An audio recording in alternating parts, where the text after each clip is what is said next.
Hello and welcome back to my channel. For those of you who are new, my name is Randesha, or Randy for short, and in today's video I'm going to be sharing a new template that I made. I'm calling it the Standard of Living Tracker. So this is what it looks like. I created this template to prevent automatic lifestyle creep, which is, if you're not familiar, it's basically as your income goes up, your lifestyle goes up or your expenses go up.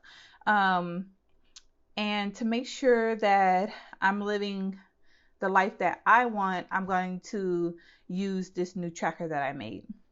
So just in case I forget, this is going to be exclusive to the budget planner that I'm making. I'm not going to be putting this in my Etsy shop. So how I'm using this tracker is basically quarter by quarter. I plan to write down what I would like my next 3 months to look like in terms of finances, and then check in at the end of each quarter to see how I did. So this will be a great reality check and like a built-in accountability partner for me. And also, since I have this portion over here that keeps track monthly, I can see if I'm experiencing a lifestyle creep by comparing how I actually spent my money versus how I said I would.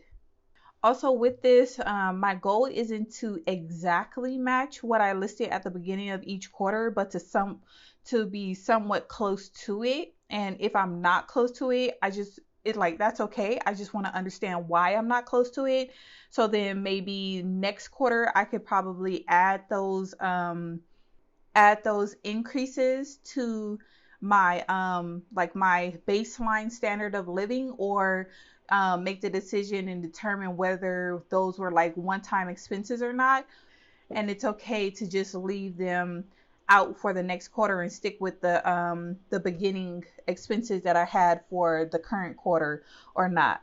That way I'm consciously increasing my expenses instead of one day potentially looking up and trying to figure out why I feel like I have no money, even though my income increased. So that's the whole point of this standard of living tracker. It's just to make sure that I'm living the life that I want when it comes to my finances. So I'm just going to run through how I set this up. So this is just the quarterly check-in. This is going to be the same throughout each quarter. So you're going to have the description right here, the monthly amount for each expense, what I'm going to budget for that expense for the quarter. And then once the quarter is over, I'm going to put what the actual expenses were. And then I'm going to have the difference between what the budgeted and the actual for the quarter is in this column. And then at the bottom, I'm going to put what the percentage difference is for the quarter between the budgeted and the actual. And then over here on this side is basically just an easy way for me to gather all the information that I need, because let me flip to quarter two, because quarter two is basically, let me take this out. So hopefully there isn't a glare. So for quarter two, April through June, I'm just going to rewrite all of the month-end expenses that I did on my month-end reviews. So if you watched that video, then you saw this page and how I totaled up all of my expenses for June into different categories. And basically all I'm going to do is rewrite these exact numbers into the appropriate column, so June in this case, and then I'm just going to add up the expenses from each month so that I have a quarterly total. And yes, this is rewriting numbers, which I typically don't like to do, but I would rather rewrite the month-end expenses in a column and have it all together right here ready to go, so that I could just do my quarterly check-in instead of flipping to each month-end review for 3 months and trying to total up each category that's going to be in this column. So that's why this, even though it is repetitive, I think it's going to be useful and I'm not really going to be irritated by it. And then at the bottom, I do have, this is not going to be the the final version, because I did revise this after I printed it for this video. So these questions down here are going to be a little bit different. And I did get rid of this quarter total because basically I had to rewrite this quarter total over here in the actual, and I'm just like, I could have just added up these months and then wrote the actual in this quarter. So yeah, and I'll show you guys what I'm talking about because I already completed it for quarter 2 now that my June budget has been closed out. And I did start this in June, so I only have this 1 month end review to go off of. That's in my actual planner, but I just did the month end review for April and May on my computer, and all I did was just look at the expenses for that month that I wrote down in my budget planner and came up with the totals for the categories that I'm going to need. So that's how I did it. So just to show you one more time, this is going to be Q1 check-in, Q2 check-in, Q3 check-in, and then Q4. And then I am going to add like a year-end totals page, but I haven't really sat down to figure out what I want that to look like. So for right now it's blank, but that is going to come. And when I figure it out, I will show you guys. But for right now, let's flip over to my quarter 2 standard of living check-in, which I already completed, like I said. So my categories are income, monthly expenses, gas, food, diapers and wipes, clothing, house supplies, debt, childcare, medical, toiletries, car repair maintenance, home repair maintenance, beauty, fun / holidays, gifts, business, and annual. So that is all of the categories that I spent money in for the month of April, May, and June. So and down here I have the totals down here. I'm not going to go through every single total just because that would make a really long video, and I'm not trying to make this video that long. But and plus I go over these numbers. Well, I will be going forward. I will be showing these numbers in my month end budget closeout. So it will be redundant for me to share these numbers, but I am going to show the totals because I do have to show you guys this side. But for this page, month to month, I do have the month to month difference, like how I did month to month versus like how much I spent compared to another month. And then I also have down here how I did for that like specific month compared to how I wanted to do at the beginning of the quarter. So the standard of living total versus the month end total is basically what I have down here. And then I have it as percentages as well. So what I mainly wanted to point out is that compared to what I wanted to spend and like the standard of living that I wanted to have, for April, we were 12% above what I thought we were going to spend. And it's mostly because of food in April and May, because since I am pregnant with twins right now, April and May was my first trimester.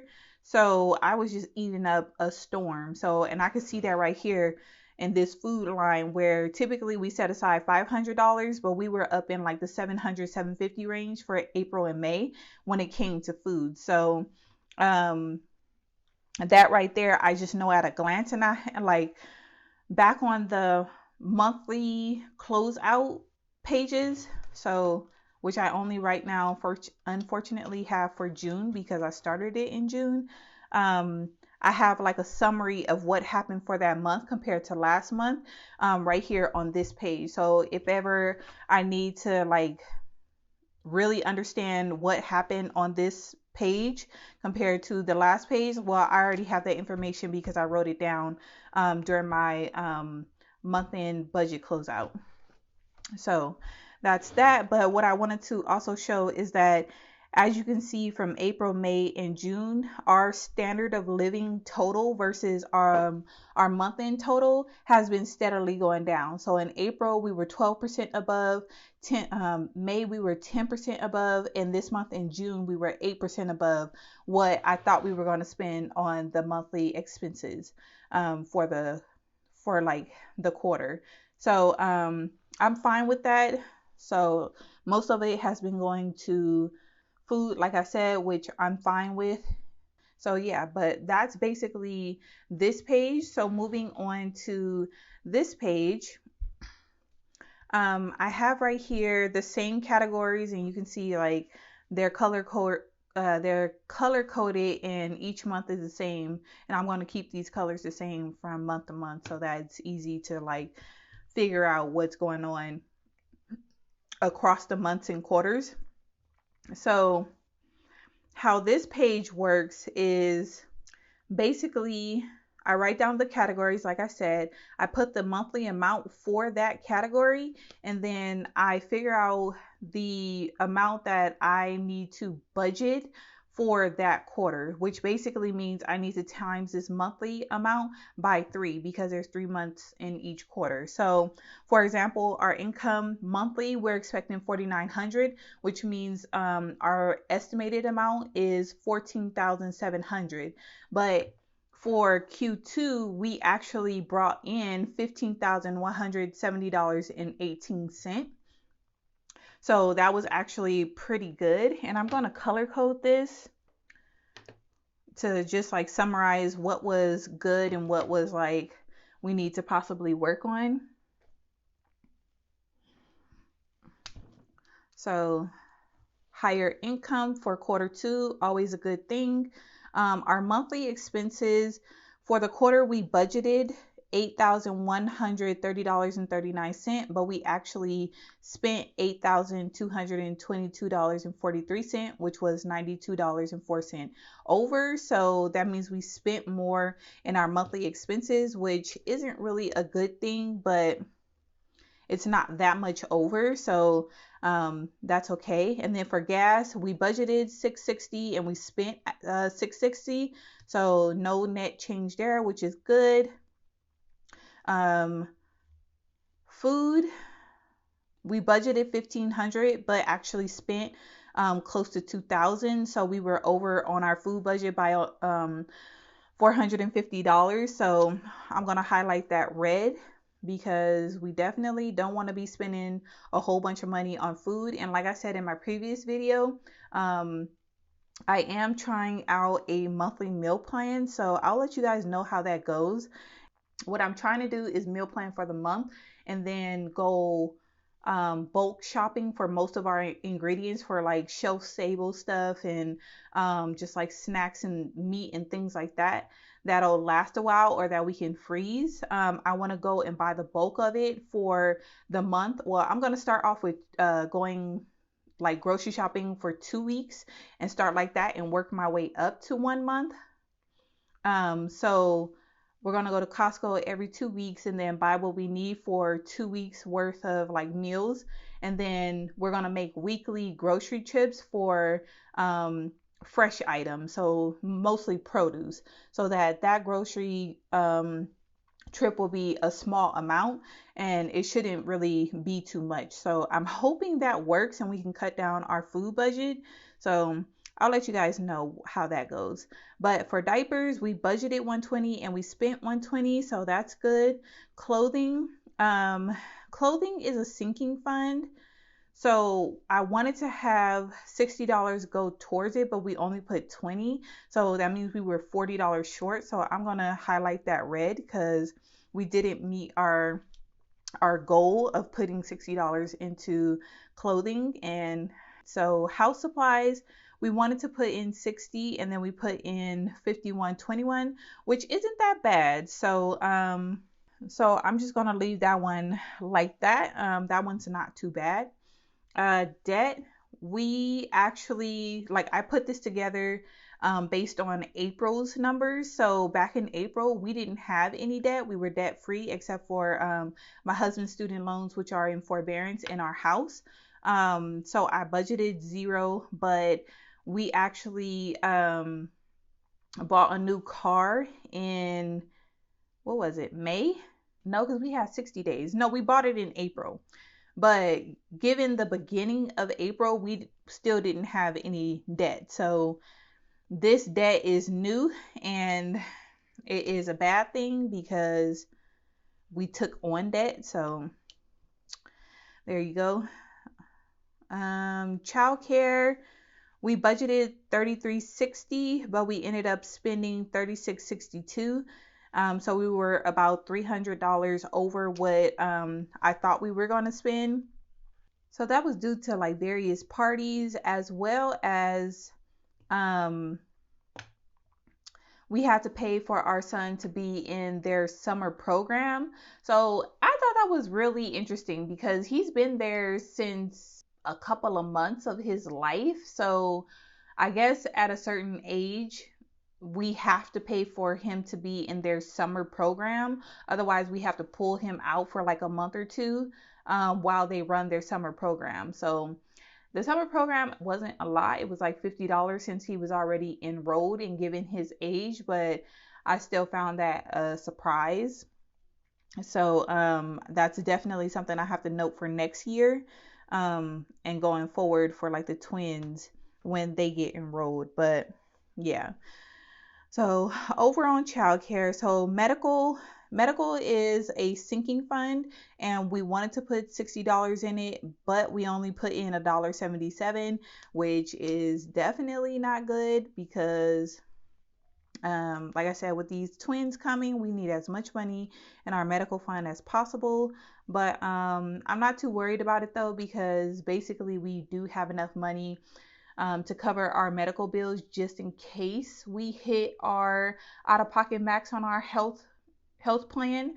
So that is a relief, and we are definitely grateful and feel blessed to have that much money in our emergency fund just in case we have to pay those high bills.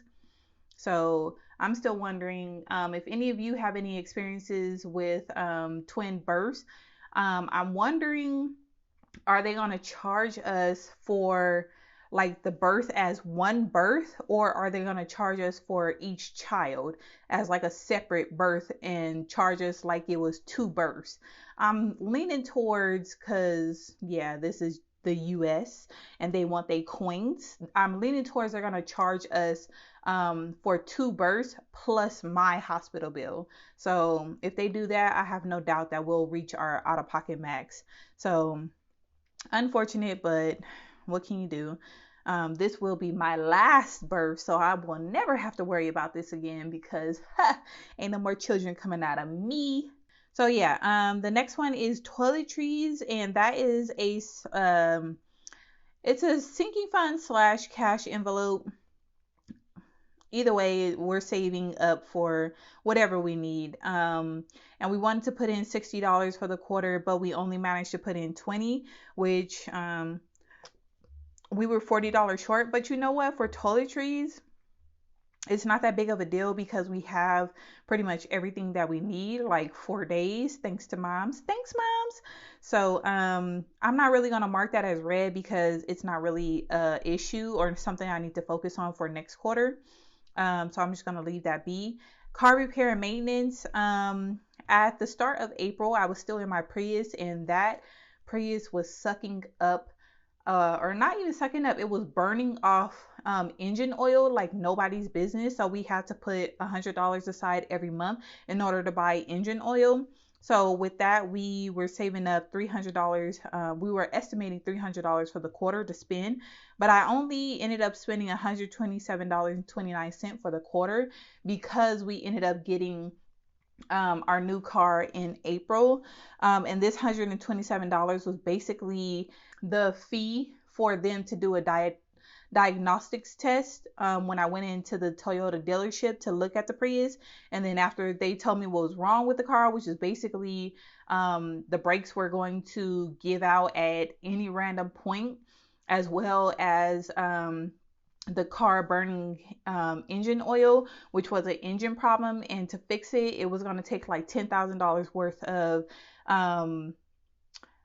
work to fix the car. And even after that, like, my Prius was 10 years old at that point. It was a 2011. So, and it had over 100,000 miles on it already. So I was just like, I'd rather spend that money to get a new car. So that's what we did. So, I'm not going to mark the car repair and maintenance, because even though the goal was $300, the fact that we don't have to do that anymore is actually a good thing. So I'll just leave that be.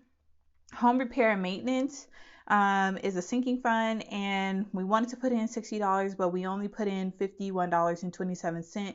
So we were about, like, a couple dollars short. So that's not that bad.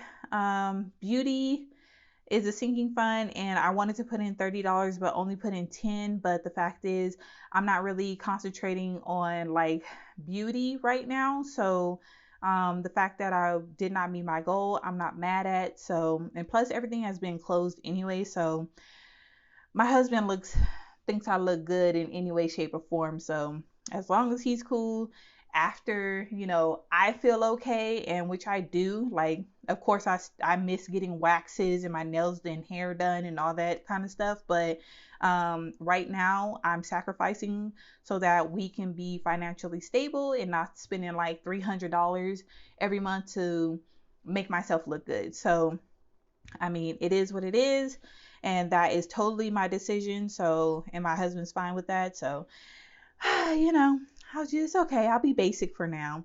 I'll glow up later. It's okay. So beauty is okay. Fun/holidays is a sinking fund, and we wanted to put $30 in. We only managed to put in 10, but again, we're not going anywhere, except to see family, and we didn't meet that goal, so it's quite all right. And gifts. Gifts, I had made a note to use cashback and points to buy gifts, and in between April and June we were concentrating on Mother's Day and Father's Day, so I was able to buy gifts for my in-laws with points basically, and my parents. So that's okay. So we budgeted 0 because we were going to use the cashback points, but we ended up spending $30.54 for the whole quarter on gifts, which is okay because I don't mind going over budget for gifts. I mean, we typically do give gifts anyway, but right now in this financial season, we're not really giving gifts, but we try when we can. So I'm okay with that. And then for business expenses, typically it's $44.98 a month, but I did have one of my subscriptions, my yearly subscriptions, renewing in one of these months. I think it was, I can look over here, in April actually. So I budgeted for that. I just lumped that in with the monthly amount for 3 months, and that came out to $254.34, which I did stay on budget by only spending that amount. So that's good. I'm actually going to highlight that because I do want to make sure that I'm not overspending on business expenses, especially when this YouTube channel is still new and it's not really paying for itself yet. So I want to keep expenses low. And then for annual is just annual expenses and bills and subscriptions and stuff that are going to renew in whatever month that is scheduled to. So for this quarter, we have $429.26 worth of expenses scheduled, but we only paid $289.20. So that means we were under budget by $140. But I'm not going to highlight this green because what this difference is mostly my husband's. I had budgeted for my husband to pay his car registration that's due on July 8th, early in June, but he actually still hasn't paid it. So he's just going to have to wait until July's budget in order to pay for his tag. So yeah, so that's neither a win nor a loss, but I know what that difference is, so that's fine with me. So overall, we budgeted $15,113.99 for Q2 for all of our expenses. And we actually spent $15,993.34. So that means we were roughly $880 over what I thought we were going to spend. And overall, that $800 is just 6% more than what I thought we were going to spend for this quarter, which isn't bad, because if I'm comparing these expenses that I wanted to spend for the quarter versus what we actually spent, 6% is not a huge deal to me. So that just tells me that we are living the life that I thought we were going to live for these 3 quarters, or these 3 months, sorry. And I'm quite okay with a 6% difference, or a $880 difference over 3 months, especially since I'm pregnant right now with twins. So all in all, I would say this quarter was a win. You guys let me know how you like this new template. Do you think that it would be something useful for you? I think it would be pretty useful, even though, you know, it is a lot of numbers, but once you actually sit down and look at it and like really get into it, it's really easy. So, but you guys already know, if you follow me for a while, you know I'm all about the numbers and what they can tell me about my lifestyle, how we're spending our money, and how we're meeting goals and things like that. So I'm gonna just call this quarter a win. And yeah, if you guys like this video and want to see more, especially if you want to see me set up Q3, so you can see like the beginning of this side, and then I could check in, what is this, July, August, September, check in September and do this all over again, because again, this is a quarterly check-in. I'm not doing this every single month, because baby, ain't nobody got time to be doing this every single month. But I think a quarter, I mean, come on guys, that's 4 times out of the year to do this process. I don't think it's bad at all. So again, if you like this video, hit the thumbs up button. And if you want to see more of my videos, especially me setting up Q3, then subscribe to the channel, and I'll catch you guys in the next one. Bye.